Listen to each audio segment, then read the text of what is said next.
Sizofunda incwadi ebesiyifunda ngesonto edlule. We're going to read from the text that we looked at last Sunday. KwabaseThessalonika wesibili, 2 isahluko Thessalonians sesibili. chapter 2, Kusukela evesini lesithathu. from verse 3. Makungabikho umuntu onikhohlisayo nangayiphi indlela, ngokuba aluyi kufika kungakaveli kuqala ukuhlubuka kwambulwe umuntu ongenamthetho, indodana yokulahlwa. Let no one deceive you in any way, for that day will not come unless the rebellion comes first, and the man of lawlessness is revealed, the son of destruction. Omelana naye nakho konke nozikhukhumeza phezu kwakho konke okuthiwa uNkulunkulu noma into ekhonzwayo, aze azihlalise ethempelini likaNkulunkulu ezishayo uNkulunkulu. Who opposes and exalts himself against every so-called God or object of worship, so that he takes his seat in the temple of God, proclaiming himself to be God. Anikhumbuli yini ukuthi ngisekhona kini nganitshela lokho na? Do you not remember that when I was still with you, I told you these things? Senikwazi okumbambezelayo, ukuze imfihlakalo yokungabi namthetho isiyasebenza kuphela ukuze kudediswe yena ombambezelayo manje. And you know what is restraining him now, so that he may be revealed in his time. For the mystery of lawlessness is already at work. Only he who now restrains it will do so until he is out of the way. Lapho ke uzakwambulwa lowo ongenamthetho eyakuqeda iNkosi uJesu Kristu ngomoya womlomo wayo, And then imichithe the lawless ngokubonakala ngokufika kwayo. And then the lawless one will be revealed, whom the Lord Jesus will kill with the breath of his mouth and bring to nothing by the appearance of his coming. Lowo ukufika kwakhe kungokusebenza kukaSathane ngawo onke amandla kukaSathane, nangakho yonke inkohliso yokungalungi kwababhubhayo ngenxa yokuba bengavumanga ngokuthanda iqiniso ukuze basindiswe. The coming of the lawless one is by the activity of Satan with all power and false signs and wonders, and with all wicked deception for those who are perishing, because they refused to love the truth and so be saved. Akusigcine lapho. We'll read thus far. Lamavesi amumethe okuningi. These verses contain a lot. Uma singathinta konke kungaba intshumayelo eziningi. If we had to look at every point in this text, it would take a very long time. Ngizothatha nje nqampu ngithinte lapha nalapha, ngithatha amaphointi ambalwa nje. So I'm just going to highlight a few points here and there. Uthi uPaul eseThessalonika wahlala phansi wabaxoxela kabanzi ngokufika kukaMphiko uKristu. When Paul had been in Thessalonica, he had sat down with the Christians and explained to them at length about the Antichrist. Sasho sathi asazi isikhathi sokufika kwakhe. Last time we said, we do not know the time of his coming. Kodwa kukhona izinto esingaphawula ngazo ukuthi sekuseduze ukufika kwakhe. But there are certain characteristics, signs by which we can know that it's close to his coming.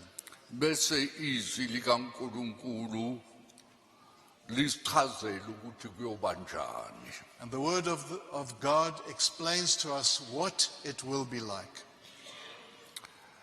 Siyafunda nasesambulweni We also read in Revelations, isahluko seshumi nantathu chapter 13, ivesi shiyagalombili verse 8.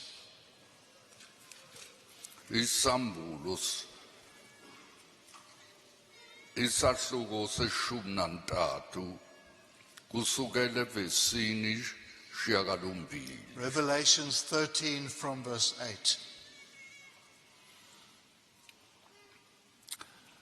Noma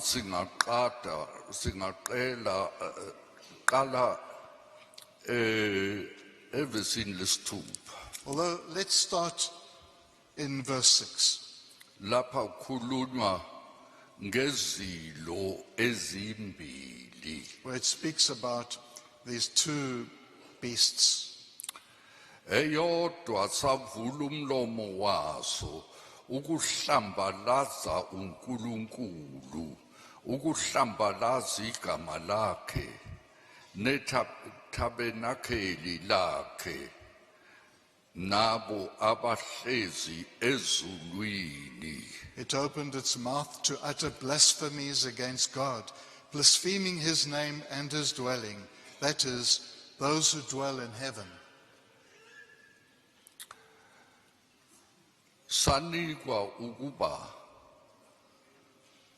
silwe nabangcwele sibanqobe, sanikwa futhi amandla phezu kwemindeni yonke nabantu nezilimi nezizwe. Also, it was allowed to make war on the saints and to conquer them. And authority was given it over every tribe and people and language and nation. Bayakhuleka kuso bonke abakhileyo emhlabeni, wonke ogama lakhe lingalotshwanga encwadini yokuphila. And all who dwell on earth will worship it, everyone whose name has not been written before the foundation of the world in the book of life of the Lamb that was slain. Kusho ukuthi kuyingozi uma igama lakho lingabhalwanga encwadini yokuphila. So it is very dangerous if your name is not written in the book of life. Incwadi yewundlu elihlatshiweyo selokhu kwasekelwa umhlaba. In that book of life of the one who was slain before the foundation of the world. Bese kuthiwa uma ekhona onendlebe makezwe. Then it goes on to say, let anyone who has an ear listen. Bese siqhubeke sifunde evesini leshumi nanye. And then we continue in verse 11.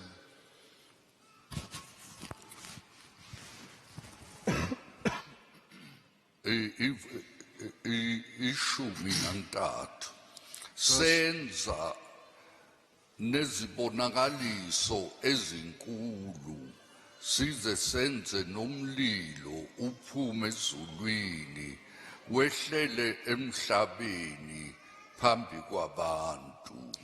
That's verse 13. It performs great signs, even making fire come down from heaven to earth in front of the people. Futhi sibadukisa abakhileyo emhlabeni ngesibonakaliso esasinikwayo ukuba sizenze phambi kwesilo sithi kwabakhileyo emhlabeni mabasenzele umfanekiso isilo ebesinenxeba lenkemba kepha sasinda. And by the signs that it is allowed to work in the presence of the beast, it deceives those who dwell on earth, telling them to make an image for the beast that was wounded by the sword and yet lived. Sanikwa futhi ukuba siwuphe umfanekiso wesilo umoya ukuze umfanekiso wesilo ukhulume.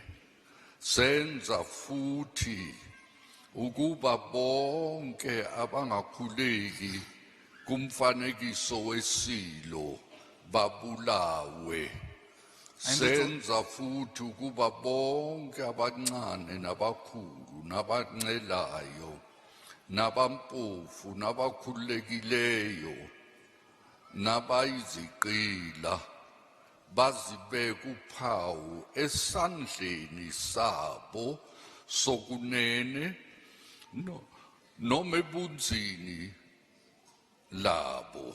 And it was allowed to give breath to the image of the beast, so that the image of the beast might even speak, and might cause those who would not worship the image of the beast to be slain.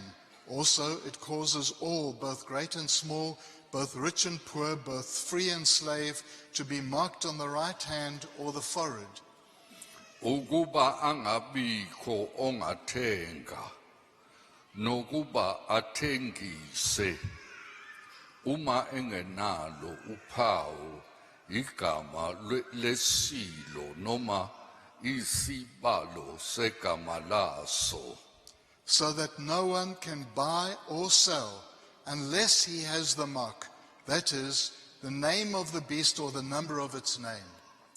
Nakhu kuhlakanipha onengqondo makabhale isibalo sesilo ngokuba sisibalo somuntu nesibalo sakhe singamakhulu ayisithupha namashumi ayisithupha nesithupha. This calls for wisdom. Let the one who has understanding calculate the number of the beast, for it is the number of a man, and his number is 666. Kuthiwa kuzofakwa isibalo sakhe la esandleni sokudla nasebunzini.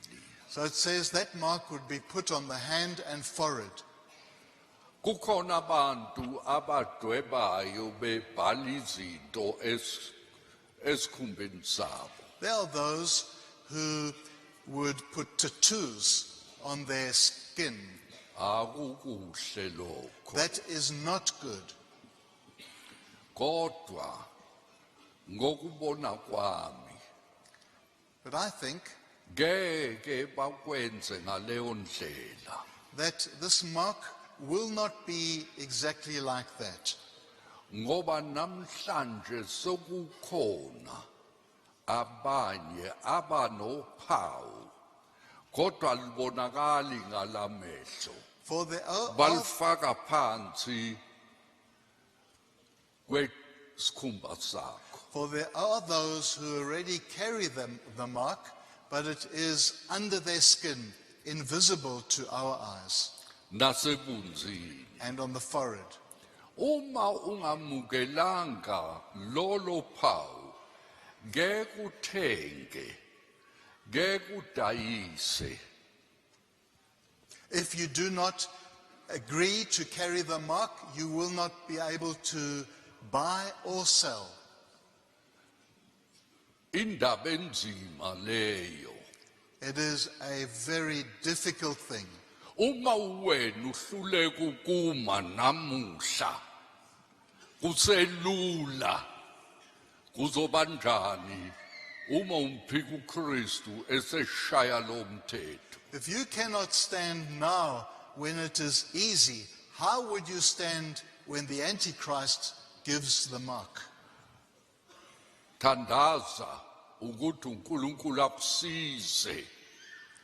Indaba yokholwa akusiyo indaba ehlekisayo. Kufanele ukuthi noma bana ithathe serious. Pray that God would help you, for Christianity is not a thing to be played with. Everyone should take it seriously.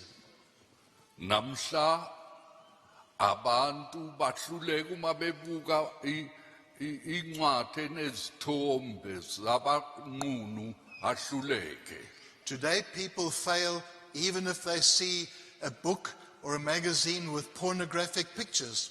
They can't resist. Noma esebenza ngalomshini, what's the name of it? Credit card? No. The machine, Oh, a computer, not computer, internet. internet.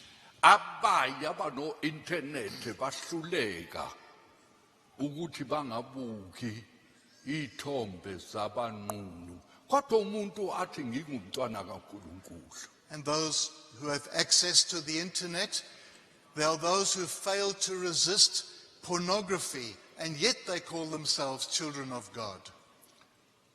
Uma into ubala kangaka ikwehlula nginombuzo ukuthi uzelwe yini kabusha na.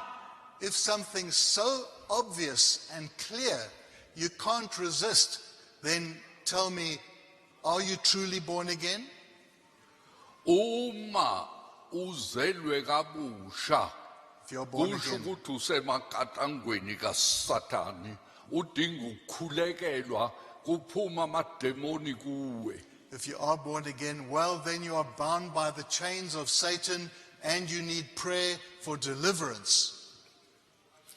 Kusho ukuthi akube yilo nalowo ayibuzisise ukuthi igama lakhe likhona yini encwadini yeWundlu nokuthi uzelwe kabusha yini. Everyone should ask the question, am I truly born again? Is my name there in the Lamb's Book of Life? Ngoba umphiko uKristu sazofika emhlabeni asebenze uzwile ukuthi uzohlamba lazi uNkulunkulu ahlamba laze konke okuhle ahlamba laze nezulu. For you've heard how it is written of the Antichrist that when he comes, he will come with all manner of blasphemies, blaspheming God and heaven and the temple. Uma wena uhluleka ukuma manje ungaba namandla ukumelana noSathane uma iseqhamuka ngaleyo ndlela. If you cannot stand now, how will you resist Satan when he comes in that way? Kuthiwa inombolo lakhe elomuntu osikisa abathathu amakhulu ayisithupha namashumi ayisithupha nesithupha. And it says his number is that of a man, 666. Kuthiwa abantu bonke bazokhothamela. And that all people will bow before him. Khohlwe nje ukuthi umuntu ukuza sikhonza uSathane ngamkhonza kanjani. Baningi abantu namhlanje emhlabeni abakhonza uSathane. One is astonished that people can actually worship Satan, and yet there are many Satanists already in this world. Isimanga lesi. It is a strange thing. Akungene ekhanda lami ukuthi ungamkhonza uSathane. uSathane ukwenzele kuphi okuhle? I cannot fathom it. How can you worship Satan? What has he done for you after all? Inkohliso yodwa manga odwa.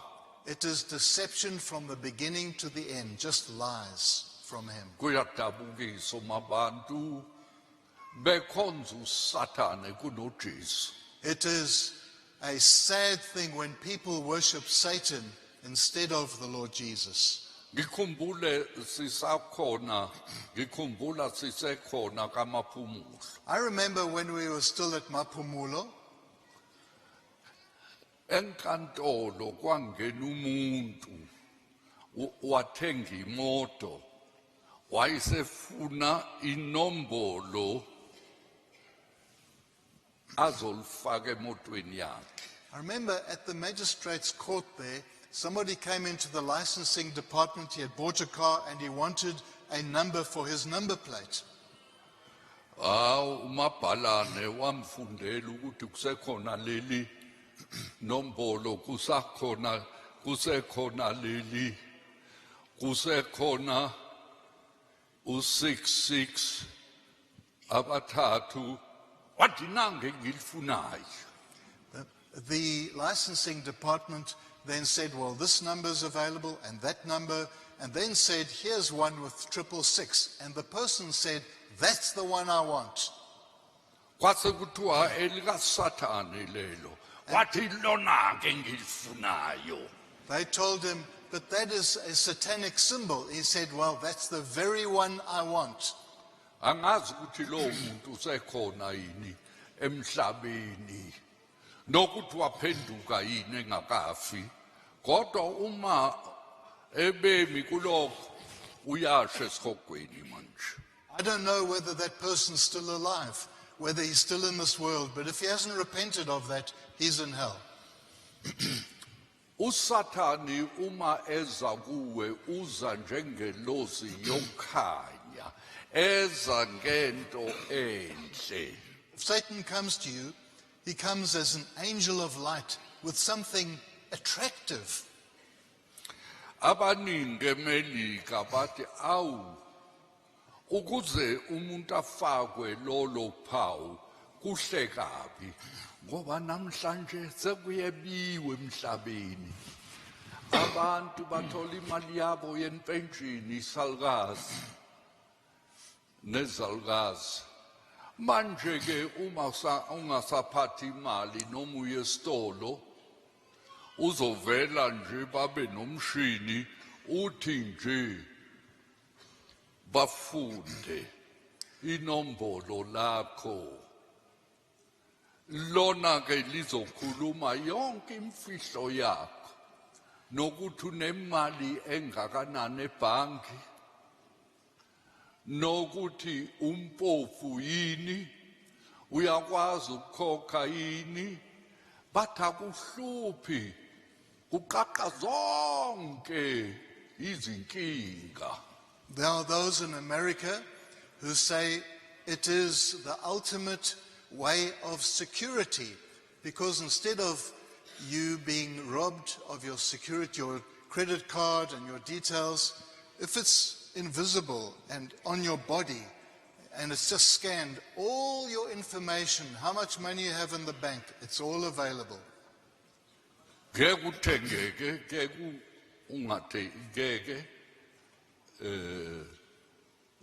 Uma ufuna into kuzothiwa veza isandla sakho sokudla, inombolo liyokhuluma noma uthela upetrol uvela ukhiphe ingalo nje bathi nje njengokuba nibone itolo umuntu uma ithenga thathe lo mshini nje athi umshini ufunde.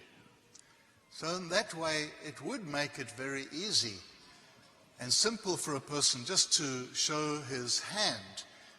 Instead of his credit card, like you have one which you just swipe, he just shows his hand.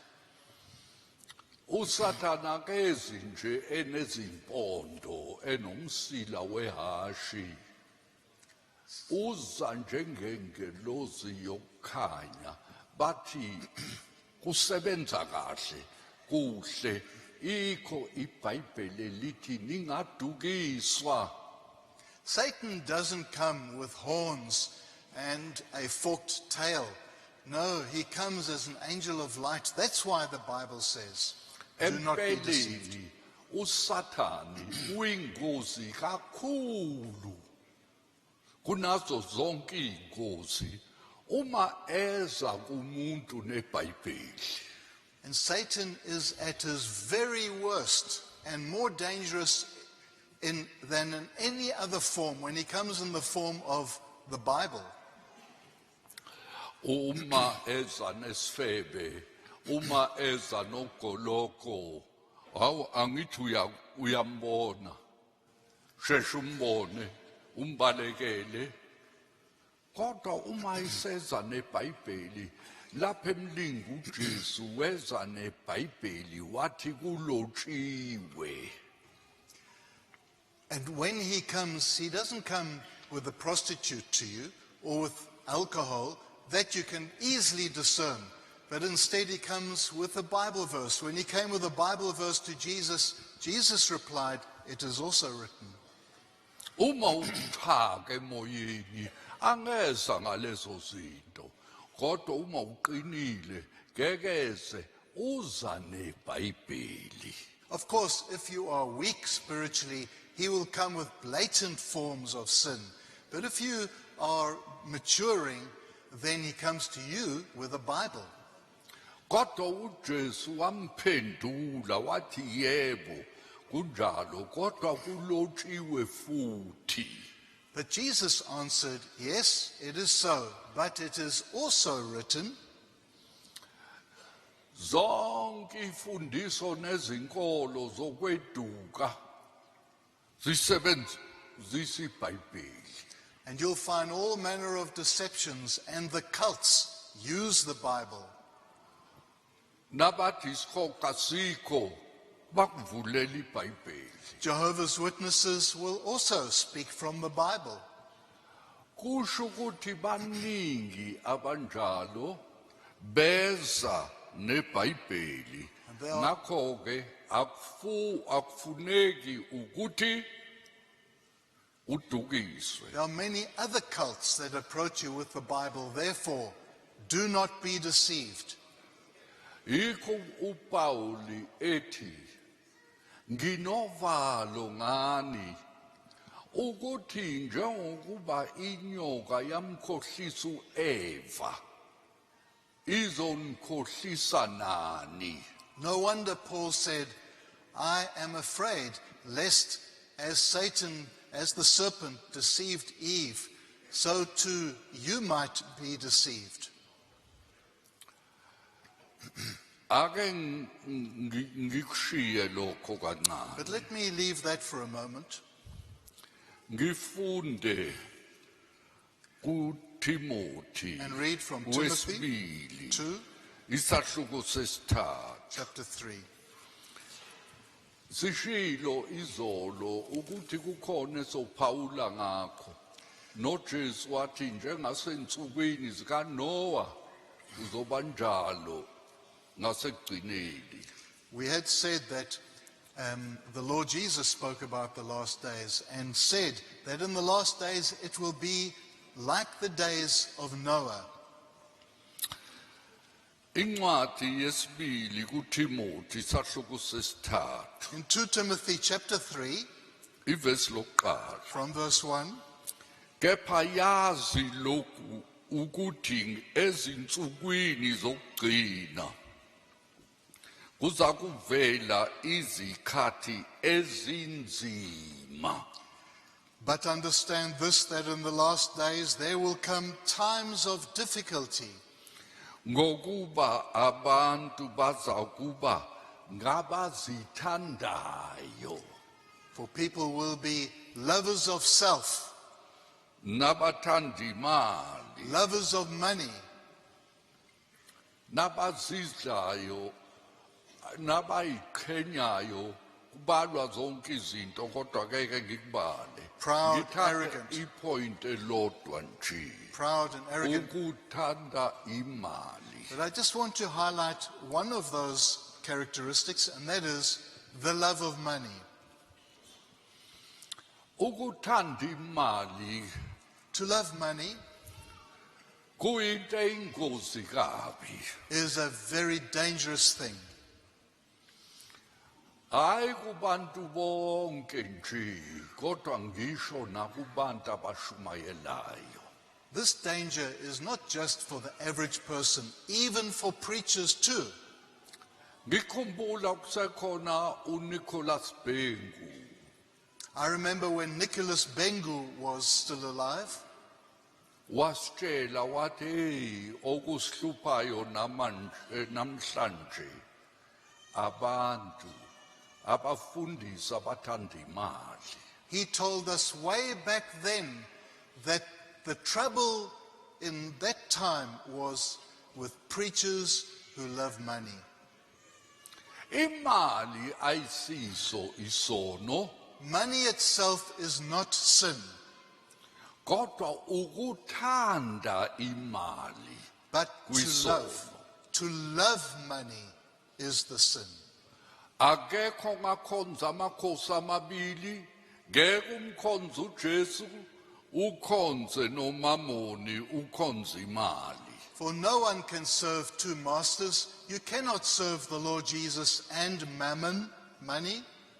Umfundisi Bhengu wayesethi besinomfundisi obeshumayela ngendlela engajwayelekile abe inceku yenkosi enhle. Pastor Bengu told us of one servant of the Lord who he said was a great preacher, a wonderful servant of the Lord. Kodwa kwafika elinye ibandla lathi sokunika imali enkulu kunale oyitholayo la kuleli bandla. Uthi wabopha imthwalo wahamba waya khona ngoba ethanda imali. Until another congregation came and offered him a much higher salary for him being a preacher in their church. And that was the end of him. He packed up and he went there where there was more money. Kunzima uJesu wathi ke ukhonza amakhosi amabili.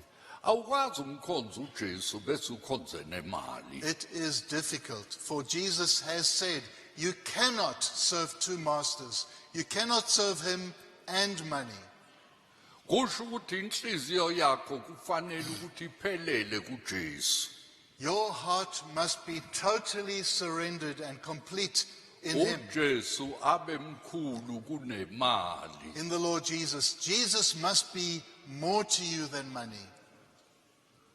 Omunye enye insizwa yafika kuJesu wathi kumele ukuba ngenze njani ukuze ngingene embusweni wezulu na. One young man came to Jesus asking, what must I do to inherit the kingdom of heaven? Wathi hlonipha uyihlo nonyoko, The Lord said, ungebi, ungafebi, obey your parents, don't steal, don't be immoral. ebala yonke imithetho. Wathi konke lokhu ngakugcina Nkosi kusukela emntwaneni. And he mentioned all the laws. And the young man said, but Lord, I've kept all these things since my childhood. uJesu wamthanda embuka emthanda. Jesus looked at him and he loved him. Wathi usilelwe into eyodwa, dayisa konke onakho ukunika abampofu bese ungilandele. Kwanyuka ubala ubuso waphenduka wahamba. And then the Lord continued to say, now sell all your riches, give to the poor, and then come and follow me. The young man's expression changed, became disappointed, and he left immediately. uJesu wayesethi kubafundi bakhe kulikhona ukuthi umuntu onemali eningi angene embusweni wezulu. Then Jesus said to his disciples, it is very difficult for the one who is rich to enter the kingdom of heaven. Wathi kulula ukuba ikamelo lingene embotsheni yenalithi kunokuba umuntu oyisigwili angene embusweni wezulu. And said and compared it, it is easier for a camel to go through the eye of a needle than for a rich man to enter into heaven.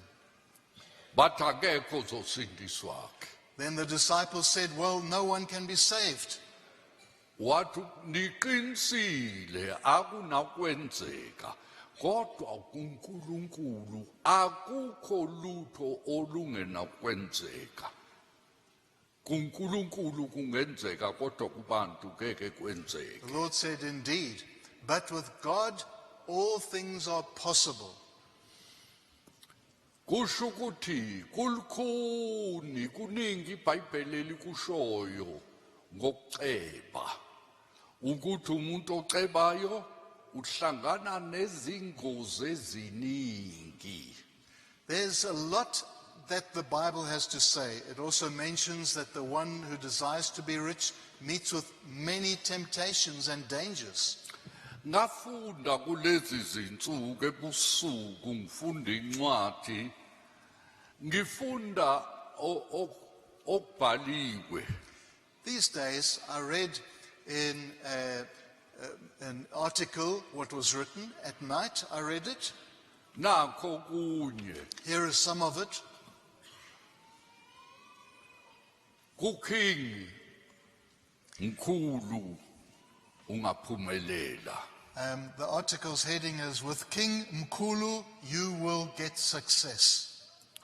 Uma usebenzisa umuthi wakhe If you use his medicine, isithandwa your lover, sizobuyela kuwe ngemzuzu eyishumi nesihlanu. your lover will return within 15 minutes. Intombi ke leyo, That means your girlfriend. insizwa lezi ezingaqonywa intombi uma ziya khona zithola umuthi awu ngo-15 minutes usethola intombi. In other words, it's offering that the boy who can't get a girlfriend within 15 minutes, he'll have one if he uses this. Imali esheshayo You'll make quick money ngemzuzu engamashumi within amathathu. 30 minutes.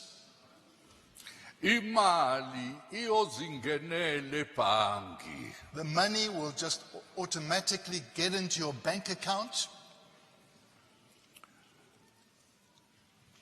Uma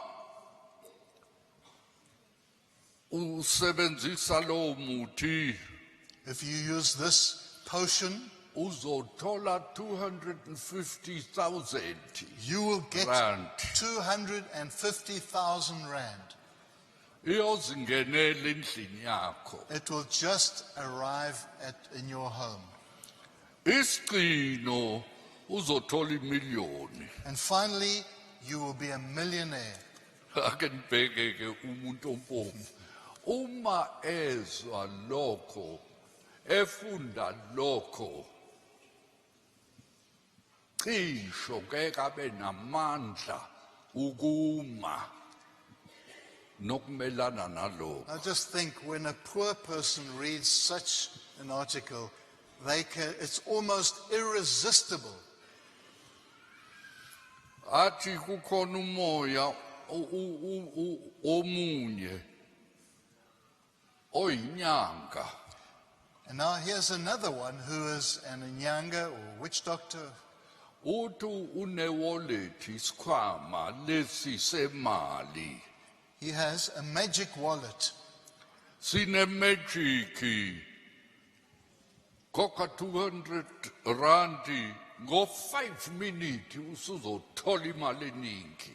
Pay just 200 rand, and within 5 minutes, you will have a lot of money. Angazi ukuthi umuntu onengqondo uyayibonela ukuthi hayi ayisile lento, kodwa abantu batheleka khona njengempukane etiyeni.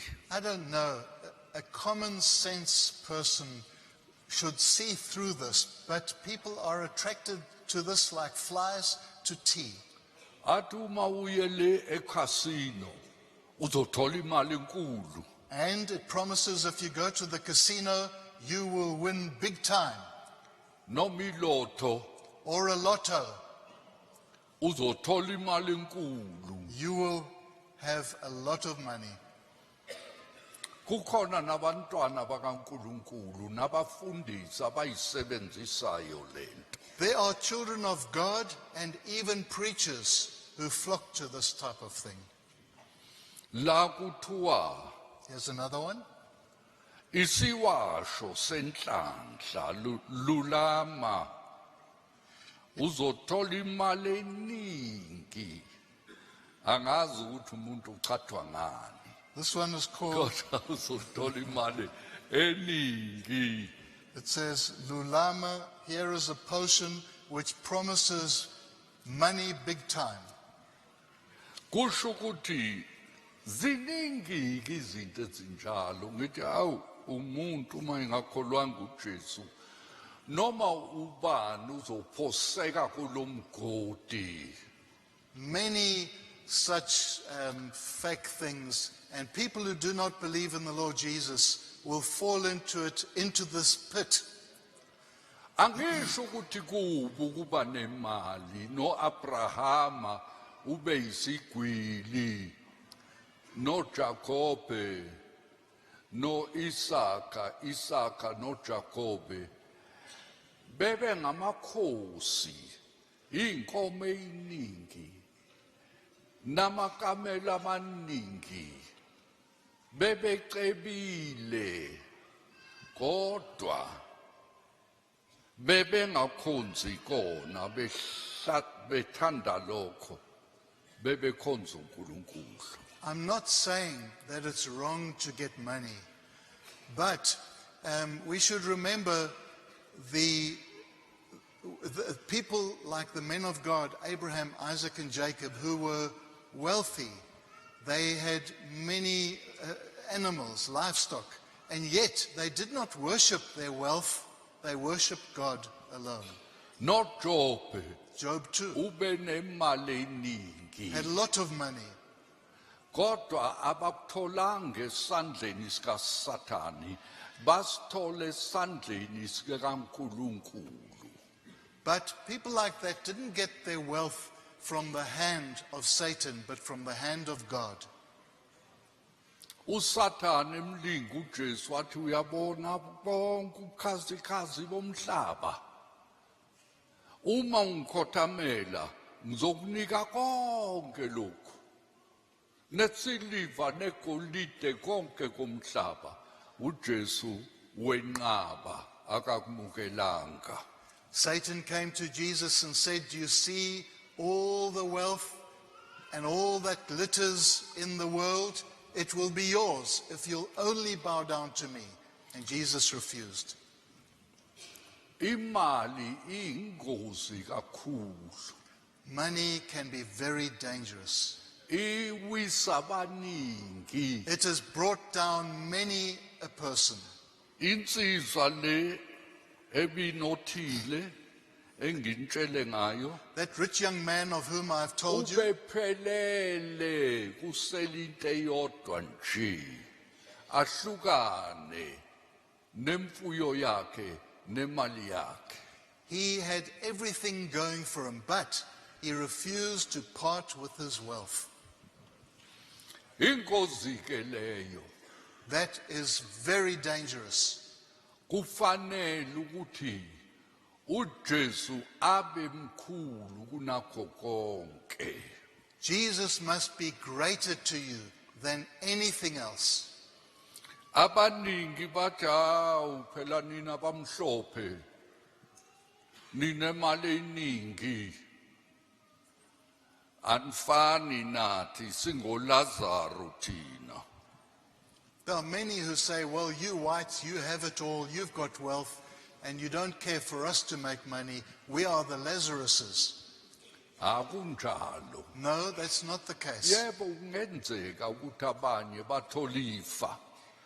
Yes, there might be those who are getting inheritances Kubazali. from their parents, Kodwa uma sebelitholile ifa labo akuthathi isikhathi futhi kuphele konke. but you'll find that they get this massive inheritance, and after a short time, it's gone. Ake ngixoxele nje hayi ngento ekude. Ukhulu wami, ukhulu wethu wakithi wakwaStekeni. Let me tell you of an example of our grandfather, of our Stegen Grandmother. Stegen grandmother, our own family. Niyazi ukuthi ube namalini, You know how much money she had? ube nengane eziningi, She had many children, kodwa ube intombazana yekhishi, ube geza izitsha, ageze apholishe phansi, akline indlu, ukhulu wami, but she ukhulu was wakithi ube hola imali eholwa umuntu osebenza ekhishini ngoba naye ube sebenza ekhishini. She was a kitchen maid. She did wash the dishes, scrubbed the floor, polished the floor. That's my own grandmother.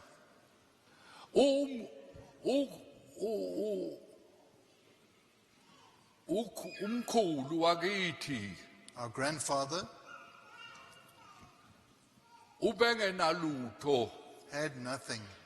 ubelusa izimvu, He was a shepherd. ube le kuntaba ayikhonjwa kodwa ngiyayikhomba uZulu ke kayikhombe uma uthi ntaba ayikhonjwa iphi uzothi noma uzothi ngeke ayikhombe ngoba kuthiwa uma uyikhomba kuzophuma inyoka enkulu ibhubhise. He was a shepherd in the hills of, in the Zulu name is in the mountain that should not be pointed at. And the Zulus who are superstitious never point at it. For the superstition goes that if you point at it with your finger, like I'm doing, a snake will come out and destroy you. Baze basho bakhuluma bebodwa bethi sinengane eziningi uma sezikhulile soyikhulisa ngani noma seyithuma esikoleni asinamali ake same ukuthola kwethu sithole ingadi sikhona iplaza encane nje bese sitshale khona. They spoke together and said, look, we really have nothing for our many children who are growing up. They need to go to school. We can't pay for their fees. And so they said, let's try and just get a plot, a small plot of land to grow things. Baze bayithola watsheleka inkomo inkabi komakhelwane wathi ngingatsheleka yini inkomo ngilime kancane wathi kulungile walima watshala umbila ngo-1974 ngezo-74 sisele eJalimani nomfowethu basikhombisa incwadi eyayibhalwa umkhulu wethu ebhalela bona basekhaya which they could then hire just a small plot, and they were able to borrow just a few cows. And now we saw proof of that when in 1974 we were in Germany from our home area where our forefathers came from, And they showed us a letter written by our grandfather. ethi hawu ngiyabonga nonyaka siyaqala ukuvuna isaka elodwa lombila. Where it was written that we are so grateful that this year we were able to harvest 1 sack of maize or corn. Bebephila ngaleyo ndlela. That's how they lived. Omunye umdala wangixoxela wathi uyazi ingane zesikole uma zifika kini kumkhulu wakho nokhulu wakho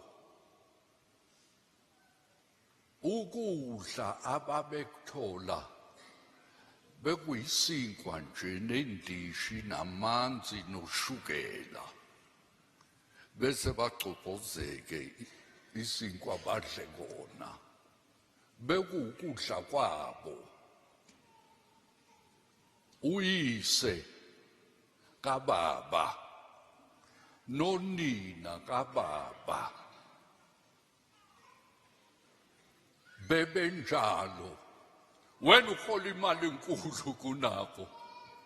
Akusibona bonke abamhlophe abatholifa abanye baqala phansi. Well, that's how they survived. Now you must, I also heard from some who would visit my grandparents at the time that if they visited, all they had to eat there was a slice of bread which would be dipped into sugar water. Don't think that all whites are automatically rich. There are those like my own grandparents, the parents of my father, who were very poor. They started very low down. Kanti uma sebenza khona ubusisiwe umuntu osebenzayo. Umuntu iBhayibheli lithi umuntu ongasebenzi makangadli. But they were hardworking, diligent, because the Bible speaks of the blessing of work, hard work. It also says, let the one who refuses to work not eat. Omunye umthetho lowo. iBhayibheli lithi uma ungasebenzi ungadli. That is the rule of the Bible. If you do not work, you don't eat. Kodwa uNkulunkulu uyasikhombisa futhi ukuthi singenze njani. And the Lord also shows us what we should do. Kumalaki isahluko sesithathu In Malachi chapter 3, kusukela kuverse 9. from verse 9, Niqalekisiwe ngesiqalekiso nokho niyangiphanga sizwe sonke.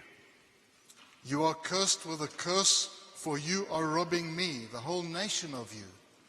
Genisani konke kweshumi endlini yengcebo ukuba kube ngukudla endlini yami ningivivinye ngalokho.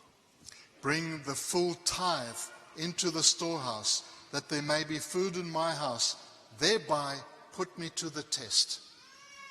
Uthi uNkulunkulu ngivivinye. The Lord says, test me. Angishumayeli ngemali niyangazi. I never preach appealing for money. You know me. Kodwa akufanele ukuthi ngingifihlele. Uthi uNkulunkulu uyamroba. But I cannot hide from you this word where God says, you rob me, Uqalekisiwe and thereby you are cursed. ngoba unikeli ngokweshumi. For you do Kusho not- ukuthi uma uthola amarandi ayishumi uthathe lodwa ulinikele kuNkulunkulu. For you do not give the tithe, the tenth, to the Lord. Uma unamasenti ayishumi If you have 10 cents, thatha isente lodwa take 1 cent. unikele. dedicated to him. Uthi uNkulunkulu ngivivinye ngalokho ubone ukuthi keke ngikuvulele izulu yini likwehlise And ibusiso. God says, test me and see whether I won't open for you the windows of heaven and pour out upon you my blessings. Umakoti womfowethu The wife of my brother, umkhulu wakhe ubempofu kakhulu. her grandfather was very poor. Induna yakhe yaxoxa yasitshela And the person who worked there told us ethi kusekhona umkhulu wala ekhaya and said, there is still a grandfather in this home. wavuna amasaka amathathu kabhatata. For he reaped 3 sacks of sweet potatoes. Wasuka wawadayisa wathola 25 centi ngesaka. He sold them and got 25 cents per sack. Wathola 75 centi ngamasaka amathathu. So for the 3, he got 75 cents. Wayithatha leyo mali ngesonto wayesontweni wanikela ngayo. He took the money, went to the church, and he gave it there.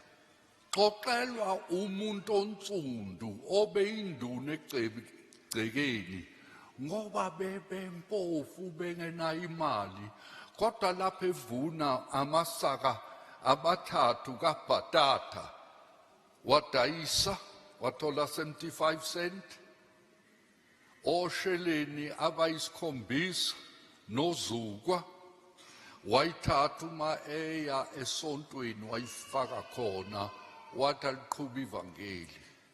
And that story was told to me by an nduna or headman who had worked there for him. And he said that the grandfather, then when he got the 75 cents, he gave it to his congregation for the work of the Lord. Wafa eseyimillionaire He died a enamamiliyoni. multi-millionaire. Ngixoxela izinto ezenzekayo Telling you things that actually happened. ngesikhathi sikhona emhlabeni. While we were alive in this world. uNkulunkulu uthi hey uqalekisiwe ngoba uNkulunkulu awumnikeli okwakhe okweshumi nje 1 ku10. God says, you are cursed with a curse, for you robbed me of the tithe, just a 10th. Uthi ningivivinye ngalokho usho Jehova Sebawothi. Then he says, test me, says the Lord of hosts. Uma ngingayi kunivulele amafastela asezulwini nginithululele isibusiso kunokwaneleyo. If you bring the tithe, see if I will not open the windows of heaven and pour down upon you a blessing. Mhlawumbe uswela imali, awunayo imali, ulala ungadlile, kanti awuboni ukuthi uqalekisiwe ngoba uNkulunkulu awuniki lokho kufanele ukuthi kuye. Maybe you are poor, you go to bed hungry, and you don't realize that there is this curse upon you, for you have robbed God of his rightful share. Manje uNkulunkulu akabizi nokukhulu, akasho ukuthi half, Utokweshumi nje. Eshumini kube okodwa. Kusala u-9. uNkulunkulu angithi ukhipha ilanga, uthuma imvula, uyabusisa, bese ke acela kodwa nje eshumini noma usebenza uthola 100 rand, uthatha u10 nje unikele kuye uNkulunkulu. Athi uNkulunkulu ake ningivivinye ukuthi keke nginivulele yini izulu nginehlisele ibusiso. God is not asking for the giant share, not even 50%, just a tenth. If you have 100 rand, just the 10 rand. And God says, Ngikhumbula uma wami owangizalayo I remember my own mother, ngelinye ilanga esiqoqa ekhona nobaba. one day she gathered us together, my father was there too. Wathi kungabanjani sithatha okweshumi sekunikele evangelini ngoba uNkulunkulu usho njalo, ake sibone ukuthi kuzohamba kanjani. And she said to us children, why don't we give a tenth to the Lord as God has said, and let's see what happens, how it will go. And we give it for the propagation of the gospel. Awubaba wavuma, My father agreed. nathi sonke savuma, As children, we all agreed. sathi into ubala leyo. And we agreed that it was a small amount anyway. Kodwa namhla uma usibona ungathi sazalwa igwili, cha, uzwile ukuthi ngezinye ikhathi bekulala kungadliwa kithi. Now, if you look at our family today, you would think that we were born rich, but it is not the case. You've heard now of the difficulties we went through as a family, how we would also go to bed hungry sometimes. Awuhlole wena kukhona yini umhlephulelayo uNkulunkulu Test yourself. umholo wakho noma emalini yakho noma uma uvuna uthatho okuncane umnike uNkulunkulu, umvivinye nje ubone ukuthi uzokwenza njani. Are you faithfully giving the tenth to God, either of your salary or of what you harvest? And test God. See what He will do for you. Khona abantu engibaziyo bebethola ifa elikhulu, I know, ifa elikhulu, kodwa bahamba baphuza, bafeba, bantshontsha, balahlekelwa yikho konke. I know of some people who received a huge inheritance, but they drank, they stole, they were immoral, they lost everything. Khona ngaphambi kweKingscliff Close to Kingscliff, bekhona umuntu obe nesitolo on this side, and there was a person who had a shop enamaloli with trucks, enemali eningi, had a lot of money, yangena imali, and the money came rolling in. ubekhuthele, He was very diligent. waze wafa. And then he died. Indodana yathola konke. His son received everything. Ngingakuthatha futhi nginyise khona ngithi nayi indlu yakhe, nali ibhizinisi lakhe, I could take you and say, and show you exactly where his house is, and say, here was his business.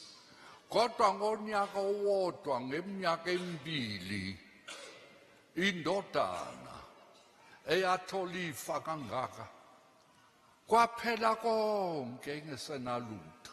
But within just 1 or 2 years, the son had squandered everything. Imlenze yakhe isivuvukele singaka. Isikhumba siqhume kwehla amanzi, kuvuza amanzi. Finally, he had a sickness where his legs would swell up and would water would come out of the wounds and sores. Ubephuza kakhulu For he goloko. drank a lot of alcohol. Bekungena nabesifazane kulowo muzi. And different women came in and out of his house. Akuthathanga iminyaka eminingi wadliwa After- kwaphela konke. A short time, he was bankrupt and lost everything. Samthatha samletha la kwasiza abantu kuze akhulekelwe. We even brought him here to KwaSizaBantu for prayer. Ubethola ifa elikhulu His inheritance had been massive, kodwa kamkhonzanga uNkulunkulu wazithanda yena. but he hadn't served the Lord, he Ephuza loved himself ugoloko, and alcohol. eya ngaseDaltoni He would go to Dalton athenge and buy ugoloko more ebottle alcohol store at the bottle store ephuza and would drink wafika la ekhaya and get drunk. So he came here to KwaSizaBantu wangixoxela konke ngempilo yakhe and he told me his life story. samkhulekela We prayed for him kwabangcono kakhulu. and it became much better with him. uNkulunkulu nomusa uma siphindela kuye sibuyele kuye simkhonze uyakwazi ukusebenza. God is gracious and merciful. If you come to him, even if you've lived a reckless life, he can forgive and cleanse you and make things better again. Manje ngithanda ukugcina I'd like to end ngendaba a story, ka William Colgate. the story of William Colgate. uColgate This Colgate, niyazi ukuthi khona umuthi wokuxupha amazinyo now you would be ubizwa familiar ukuthi Colgate. with Colgate's toothpaste. William Colgate William Colgate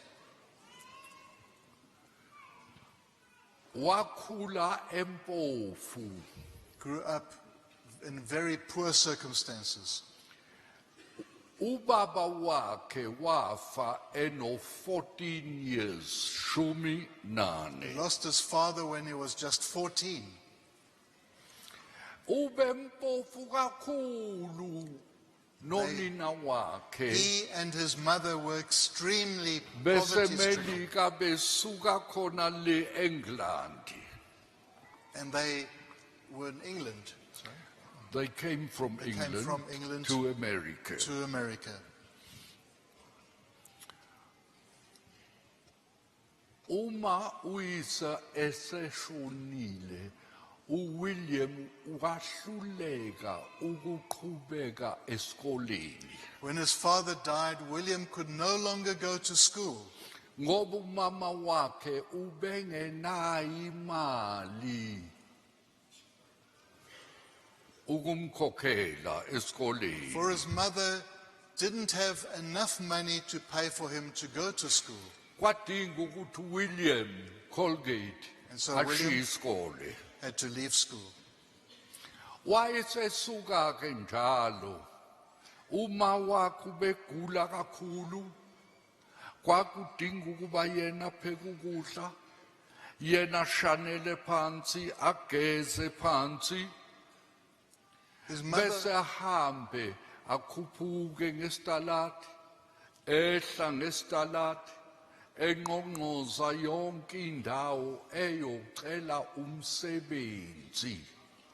his mother was very sickly, and William often had to do the cooking, the cleaning of the house. And William would go up and down streets, knocking on doors, asking for a job. Yena qobo lwakhe ubembetha manikiniki. He was dressed in rags. Emhlophe futhi ubona ukuthi kube ngathi akanagazi. He was a very pale boy. Ekhuphuka usuku lonke kusukela ekseni lize lishone akhuphuke ehle ajabule uma ethola okuncane akwazi ukunika unina adle nonina. He would go up and down seeking employment. He was so glad when he would just get a little temporary job and he would bring back a bit of money so that his mother and him could eat. Nilalelisise kahle ngomuso uma nixupha amazinyo ngeColgate nikhumbuleke le ndaba kaColgate. Listen very carefully to this, and whenever you do use Colgate toothpaste, think of him. Ube phelelwa ithemba. Eventually he despaired Ngenxa yokulamba because he was so hungry. bebulawa amakhaza ebusika. And in winter they would freeze. Ngolunye usuku wafika wabona indlu enkulu bekuyifactory lensimbi lensipho. One day, as he walked by looking for a job, he passed by a soap factory. Wathanda ukuya khona anqonqoze azocela umsebenzi khona. And he decided he'd like to knock there to ask for a job. Kodwa lapho engakangeni wathi uNkulunkulu ake ngigijime ngale kwefactory la kuchithwa khona izibi. But before he did, he said, God help me. And he went around the back where the rubbish was disposed of. Bekhona udongo oluncane There was a little wall. waguqa ngamadolo He knelt there wakhala and he cried out. akhale njengengane He encane cried like a little child wathandaza lo and mthandazo prayed the following prayer. wathi hawu Nkosi yami Jesu He said, Kristu Oh my Lord Jesus Christ, angisakwazi ukuphila noma I cannot live, sobulawa indlala cannot survive anymore, or my mother, because of the starvation. uma wami uyagula akakwazi ukuphuma embhedeni My mother is so ill she can't asinakho ukudla get out of bed anymore. We don't have food. futhi umsebenzi angiwutholi. And I can't get a job. Ngiyacela uma ngiya kule factory phambili bekhona isicapha esikhulu esinohlonzo ngqongqoze khona I ask you, Lord, that if I go to the front entrance, because there was a big door there to knock on, ngithole umsebenzi. please help me to get work. Ngiyakuthembisa uNkulunkulu ukuthi kukho konke nakulo iholo lami ngizokunika okweshumi. He said, Oh Lord, help me to get a job. I will pay the tithe of whatever money I get. Ngizokuphilela futhi And I Nkosi. will live for you, O Lord. Wayesevuka He got up wajika waqhamuka phambili and he went around to the front entrance. wasusa inwele inyembezi zakhe Wiped ngeduku lakhe his tears with his handkerchief wanqonqoza emnyango. and then he knocked.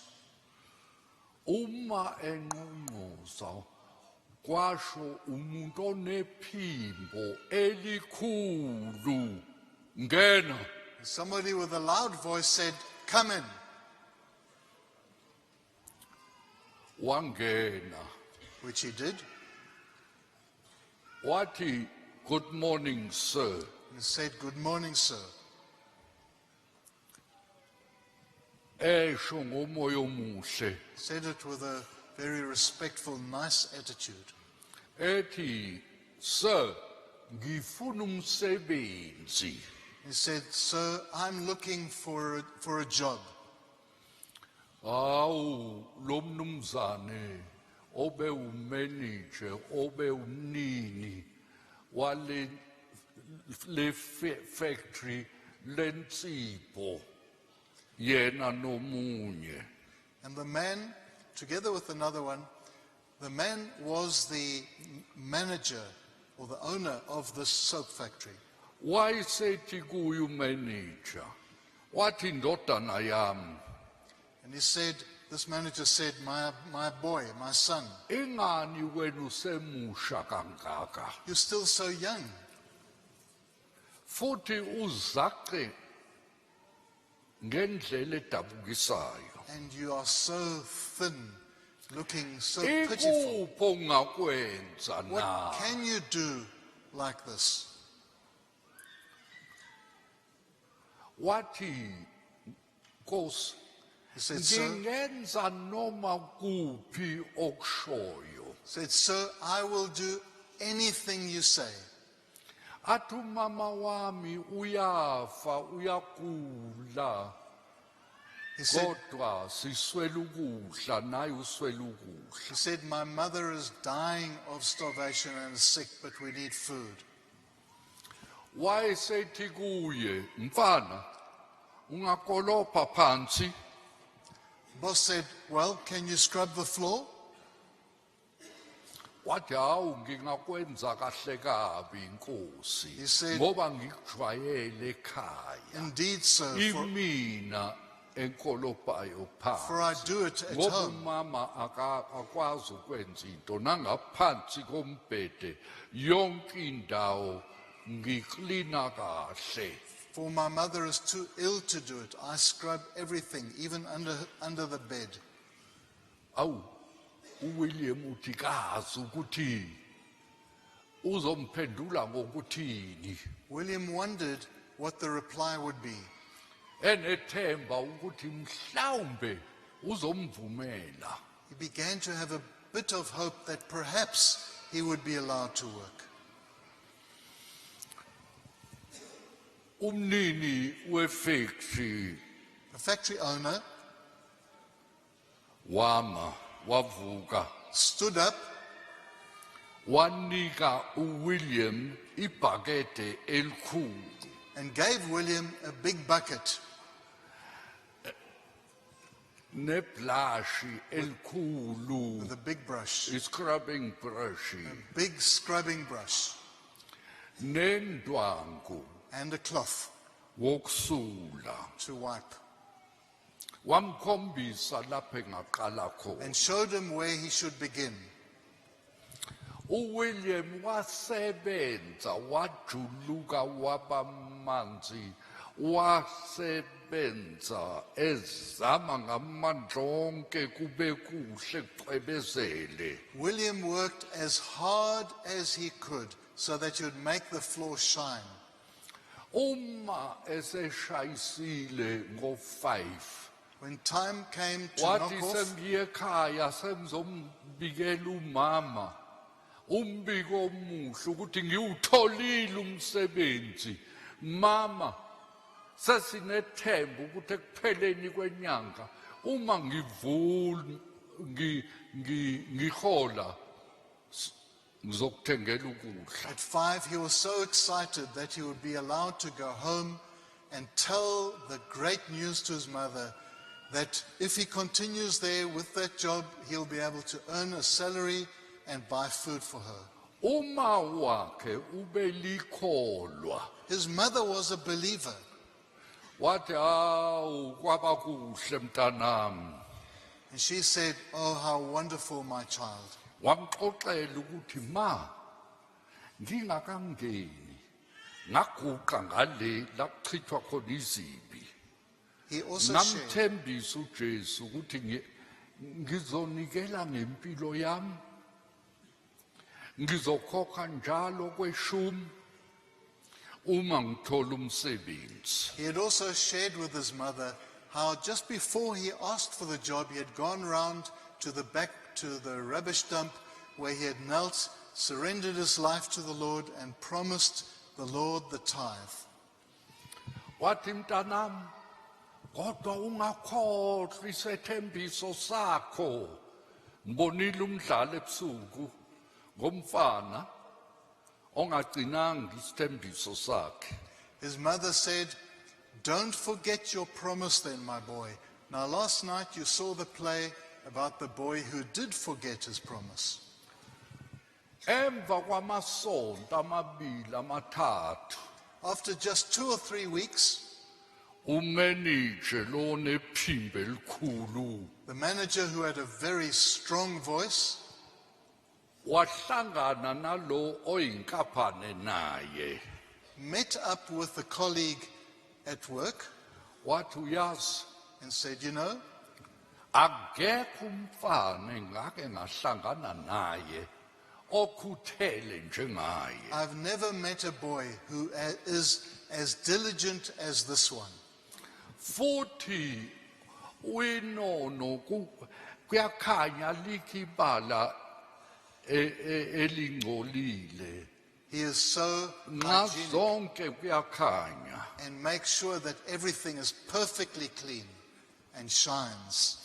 Aw lona oyinkaphane naye wathi ngiyabona nakho ucwebezela phansi.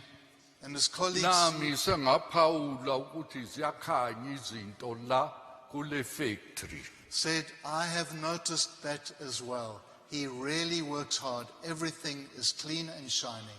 Lono nephimbo elikhulu wathi ngizwa ngathi kufanele iholo lakhe silikhuphule. The owner said, "You know what? I feel as if though we should give him a little bit more and pay him a bit more."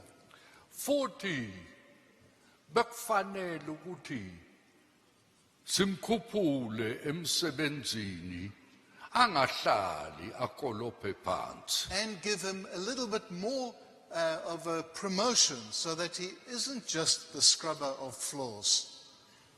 Wambiza uWilliam wathi, William, ake ngikutshele. He called William and said, "Now, William, let me tell you, Inhle indlela osebenza ngayo. the way you work is wonderful. Sokunika imali engaphezulu. We're going to pay you more. Futhi asathandi ukuthi ukolophe phansi. And we don't Sesithanda ukuba uthola ipromotion. Uzoba umfana wethu ozothuma iposi yonke indawo edilobheni. And he said, "Now, William, we don't want you to do this work anymore. We want to promote you and make you our delivery boy." Inhliziyo kaWilliam yagxuma wathokoza wajabula. William's heart jumped for joy. Waphuthuma wayekhaya egijima ezomxoxela uma wakhe ahlangane nakho. Ran home to tell his mother what he had experienced. Ntambama uma emxoxela unina esemxoxela waguqa embhedeni wakhe. When that evening, when he told his mother, he knelt next to her bed. Ube jwayele ukwenza lokho engakalali aguqa embhedeni kama. For it was his custom that before he would go to bed, go to sleep, he would kneel at his mother's bed. Ethi ngiyabonga Nkosi Jesu. He said, "Lord Jesus, I thank you. Wena umuhle kangaka You are so good, futhi uthembekile. so faithful, Awu ungivezela umusa shown me so much mercy. ukube emsebenzini ngithembeke. You helped me to be faithful at work." uWilliam njalo wathatha okweshumi uma ehola imali abala uma $20 athi kusho ukuthi amadola amabili 10 1 wathatha le mali uma eseye esontweni ngoba ube ngaphuthe esontweni aphathe lo $2 asuka afake esitsheni ngesonto. And so he also was faithful in tithing. And he took, if it was a $20 pay, he would take $2 and go to his church, for he was a regular churchgoer, and would put it in the collection plate. Abadala bembona umfana efika njalo engaphuthe esontweni noma abanye abasho bezihambela bezenzele bedlala ibhola lona uWilliam njalo ngesonto abesesontweni anikele futhi ngemali. And the older people in the church noticed that William was faithful and regular in coming to church, even if other boys would go out and play football, but he was faithfully there. Bekwenzeka ukuthi ngesinye isikhathi ezinye ingane zingabi nomusa kuye. And sometimes Ngisho abantu abadala bangamkhulumisi kahle. there were those children who were not nice to him, and some of them wouldn't speak nicely to him. Kodwa yena ubethandaza njalo ethi uNkulunkulu ngisize noma bengenamusa kimi kodwa mina ngibahloniphe ngibe nomusa kubona. And he would pray for grace to be nice to them, even if they weren't nice to him, that he would be pleasant and respectful to them. Okubi ngikunqobe ngokuhle. Conquering evil with good. Noma bengiphethe kabi kodwa mina ngibaphathe kahle. Even if they mistreat me, but I should treat them well. Hayi ke umanager wathi William woza manje Then the nazi manager, incwadi uzihambise amakheli akubhaliwe hambisa udelivery post ube umfana wepost. called them and said, now that you're the delivery boy, here are some letters, the addresses are on them, go and deliver them. Uye nakwamanye amafemu And to other firms too, uye nakwezinye itolo abathenga and to other shops who bought insipho la the ekhaya. soap produced at that factory. Kungakashayi u5 kusashayi u1 no2 uWilliam ubesebuyile Long before 5, eseya kumanager ethi manager sengibuyile awukho yini omunye umsebenzi engingawenza futhi. long before 5, around about 1 or 2 o'clock in the afternoon, he was back already and said to the manager, I've finished, is there anything else I can do? Wathi hayi William uthi wadeliver zonke incwadi Manager said, what, did you deliver all the post? zonke lezi incwadi engakupha zona. All the letters that I had given to you? Wathi yebo. He said, indeed, sir. Wathi awukuyangehlula lokho He said, well, kuyaqala nga that's amazing. ukuthi umuntu osebenza la ekhaya uma ideliver iposi abuye masisha kangaka bebebuya ngo4 noma ngo5. He said, all the other post boys that we had would only return at about 4 or 5 o'clock. Bakhale bathi hey lidibanga ukuhamba zonke lezi ndawo. And they would be complaining of the long distance that they had to travel and walk. Hayi esasebenza kanjalo While he was still doing that job, omunye kulaba abantu ababili One of obenkaphana naye the managers wagula washona. became ill and he passed away. Kanti uWilliam ubengathengi uCoca-Cola, Now, William athenga izinto azidle, wasn't spending his money on Coca-Cola and things for himself. ubeyibeka yonke athathe leyo nje kama wakhe. He took all his money back to his mother. Kusho ukuthi imali yaqhubeka ke. Uma sekufa lona onengxenye yefactory When the ibisikhulile imali. when the co-owner died, uWilliam ubesenemali ebhanki. William had been putting his money away in his bank account. Wayithatha imali He took his money wathi ngifuna ukuthenga isheya and said, I'd like to buy his share, yalo muntu the oseshonile. share of the co-owner of the one who had died. Awu kwadayiswa lo muntu wathi kulungile ungathola uhalf And so khokha le mali uzobuya uyikhokhe eseleyo ingxenye yefactory isizoba ngeyakho. he was able to buy the shares and he became a co-owner as well. Emva kwalokho After that, kwagula lo The owner onephimbo elikhulu. with the big voice, he was ill. Washona. He passed away too. Kanti bisikhona imali futhi ebhanki. And William's money had grown in the bank in the meantime. Ubazi nokuthi kuhamba kanjani ngoba phela uhalf bese kokwakhe.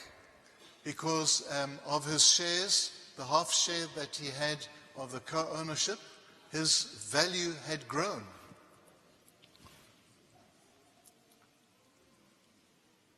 Wayithenga naleyo share. And he was able to buy the other share. Uma iseyithengile Afterwards, waguqula igama then he changed the name yaleyo nkampani of the company. wathi William Colgate and Company. He was able to call it William Colgate and Company. Ukuze namhlanje sibe no Colgate, uColgate wokuxupha amazinyo, kanti wadala okuningi okunye futhi bathi bekuyi-1000 inkulungwane. And so we have Colgate toothpaste today because of him. He also founded and produced many other products as well. Akuthathanga sikhathi esikhulu Not long after that, ngo-1857 in 1857, washona yena he passed away. uColgate. Colgate did. Ukuthi bese ngikhona emhlabeni cisho bengino-22 years eshona. Is it 1857? 1850, oh 1957 19 or 1857. Yeah. That's a big difference. If it would be 1857 and this 1957, 100 years. Kodwa Now, akusiyo into eyenzeka ndulondulwini. it's not something that happened very long ago. Kuze kube namhlanje Until today, kukhona uColgate emhlabeni. we have Colgate as a company. Ungaya kuzo zonke itolo You can go to any shop uthola izinto and get products ezaziqalwe uColgate. that were founded by him. Waqalaphi Where did he start? eguqile On his knees. ekhala ethi uNkulunkulu ngizokunika njalo kweshumi. On his knees, beseeching the Lord and saying, Lord, I promise you the 10th. eBhayibhelini siyathola The Bible says ukuthi uAbrahama that Abraham wanikela ngokweshumi also gave his dues or his tithe. noJakobe And Jacob, wanikela he ngokweshumi also dedicated a 10th. nabantwana bakwaIsrayeli And the children of Israel, kwathiwa kuDeuteronomy 14:22 we find that in wathi ube Deuteronomy. neqiniso ube sure ukuthi ukhokhe njalo okweshumi. In Deuteronomy 14:22, they were told to be sure that they always dedicated a 10th. AbakwaLevi The Levites, babethatha njalo okweshumi banikele ngakho bakunika uAaron. were able to take of that, and they would dedicate a 10th to Aaron. Babusiseka. They were blessed. Nawe uma ufuna isibusiso Now you too, if you want a blessing, ukwenze lokho. do that as well. Angisho ukuthi ilethe kimi I do not say bring it to me, kodwa uyinike labo abadelayo ukuphila kwabo bemsebenzela uNkulunkulu bethembeka kuye bazosizakala. give it to those who are sacrificing their lives, being faithful to the Lord in his work. Senginicebisileke musu kuhamba uye enyangeni Now uthi I've told ufuna you, umuthi wenhlanhla don't go to the witch doctor seeking a potion for good luck. baningi abantu abafayo namhlanje emhlabeni bebulawa ngisho abafundisi abashumayela ivangeli Many, ukuze bathole inhlanhla ukuba isonto labo ligcwale abantu bathole nemali. many people are perishing while pastors are trying to expand their congregations to get their money. Kukhona engibaziyo angixoxeli inganekwane There are those that I know of, and I don't tell you a fairy tale, bebulala abantu who actually killed people, hayi ukuthi babadubule not through shooting them, basuke uma sebebanjiwe when they, bawakhiphe amehlo. and then their eyes are taken out of those who are caught. Ngoba uma benyangeni bethi bafuna umuthi wenhlanhla bafuna ukuthola imali bafuna ukuthi umsebenzi uhambe kahle wathi hambani nisilethele amehlo abantu kodwa siwafuna esathambile. There are many who are being murdered for their body parts, for witchcraft. And so you'll find that these people will go looking for good luck potions, and they are told, go and get eyes, and we want them fresh. Nqumani nolimi ngifuna the tongue. nolimi bekwenza lokhu umuntu engakafi They do akhale ethi hawu kubuhlungu kubuhlungu kubuhlungu. They do it even while the victim is alive, despite all the terrible pain. Unembeza wabo usufile. Their consciences are dead. Kuningi enganixoxela kona There's a lot more I could tell you. kodwa kubi emhlabeni for things are truly depraved in this world.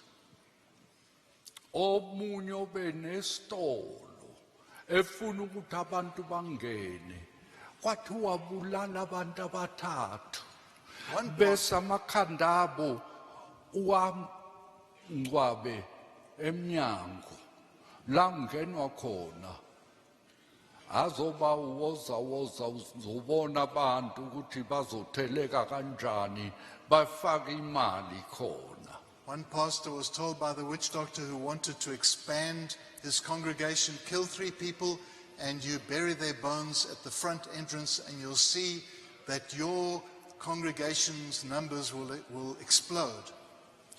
Niyabona ke ukuthi isikhathi esibi lesi You see what an evil time we live in? sibi. It is wicked.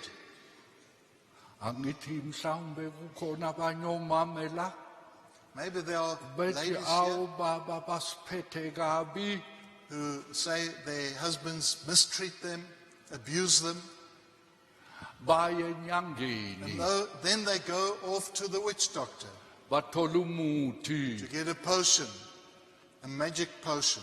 uma bemphekela ukudla bakufake. And they are told to put this medicine, so to say, in their husband's food. Enye indoda yaphenduka yaba yisiphukuphuku yaze yafa One husband ibulawa umuthi went wenyanga. insane until he died because of the potion that had been put in his food. Wena uthi hey ngihleli kabi indoda ingiphethe kabi angitholi imali idla imali yayo noma sibanibani manje usuzofuna umuthi yokuthi umdlise.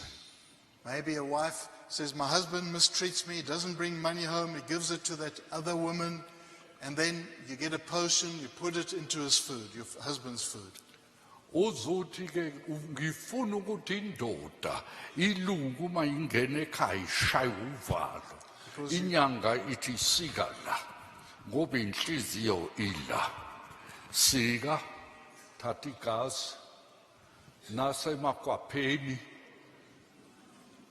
kuthathe hwephe khona nakwezinye indawo emzimbeni ngingathandi ukuthi ngikusho And so, la khona nengane wanting to tame her husband, she goes to the witch doctor and she has to have blood cut in her chest, under her arms and other unmentionable places. phenduka kuloko kuba ususe isiqalekiso kuwe Repent of that. nasemzini wakini nasenganeni zenu To remove the curse from your own life and your family's life and your children. William Colgate bathola isibusiso kodwa wena isiqalekiso. William Colgate and them received the blessing. Maybe you get the curse. Bese uthi awuthina abantsundu sehlelwe asinayo inhlanhla yabelungu sengitshelile ngabanye abalungu beqala phansi Maybe, bengenalutho kodwa wena uma ukhonza baphansi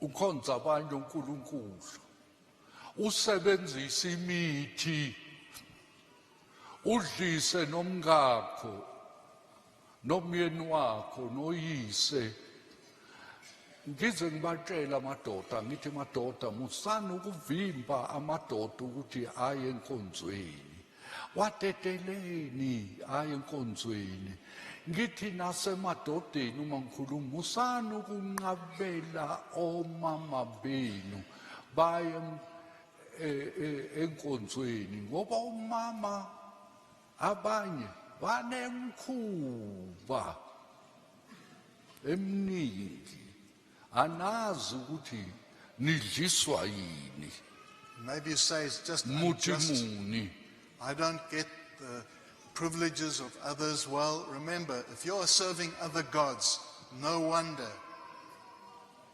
Awu, sesihambile isikhathi nixole. Angibukanga iwash. Getting late, sorry, I didn't look at my watch. Sekuwani. It's 1. Sekumele ukuthi ngime. I must stop now. Angazi-ke ukuthi lokhu ebengikhuluma bekuzwakala I don't know whether what I've been speaking is understandable to you. Ubusisiwe ozwayo awuzwisisi. Blessed is the one who hears and who listens. Hlolisisa impilo yakho. Examine your life. Hlolisisa iminyaka yakho. Use your Ula time. emhlabeni izinto wazenzayo ukuba kususwe isiqalekiso. Examine Thola isibusiso. the years you've spent in this world so that the curse might be removed and you might enter into blessing. Asithoba amakhanda. Shall we bow our heads and pray?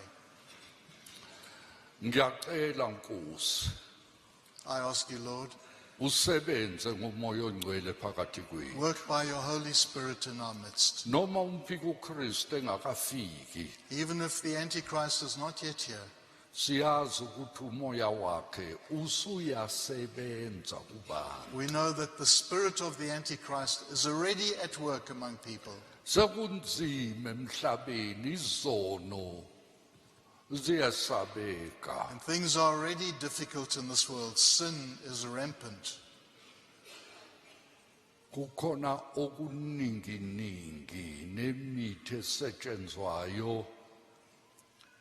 And so Bese many kube khona okunye okubi sebenza ngomangaliso uchitha imisebenzi kaSathane. and so many different ways and practices of wickedness and witchcraft. Wouldn't you destroy, Lord, the works of Satan?